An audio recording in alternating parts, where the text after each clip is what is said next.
Magandang araw mga ka-showbiz expose. Nagbabalik na naman po tayo dito sa ating dokumentaryo para sa pagbisita ni Miss Carlota Abellana dito po sa Rojas City. Ngayon po ay pabalik na kami sa Manila. Kamustahin naman po natin ang experience ng ating superstar na si Miss Carlota. Miss Carlota, kamusta naman po ang experience naman? I'm not in the mood right now. Ay, bakit na? Pwede po bang matanong? I'm stressed right now. I'm not ready for some interview. Give me a break. Pero balita ko po hindi pa rin po namamatay ang ugong-ugong na buntis daw po kayo. Expedite yourself.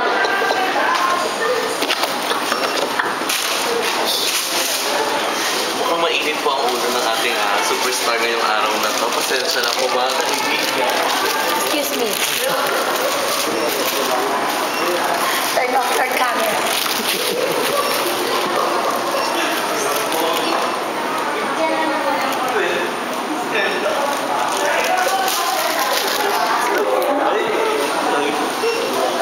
Ma'am, konting konting reaction lang po.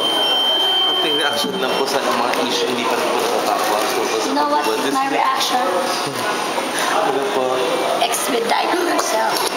See me on Facebook. Where's my ticket? Give me my ticket. Give me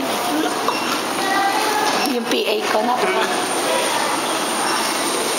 Ma'am, bago po kayo umalis, message lang po sa mga tagahanga niyo dito sa Rojas.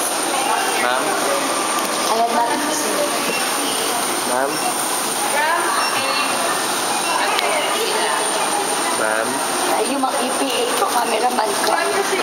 Ma'am? Yeah. Ano po masasabi niyo? Final message po para sa mga nanood ng pelikula niyo kagabi? Thank you. Upstairs na lang. Thank you for the basket.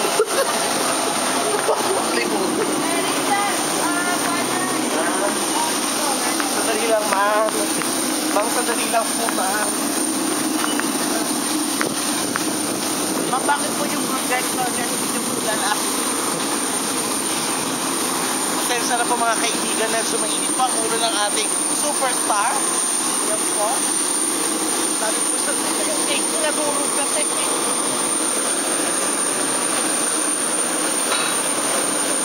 Ayan po. Babalitaan na lang po namin kayo pag nakababa na po kami sa Manila International Airport. Maraming salamat po. Magbabalik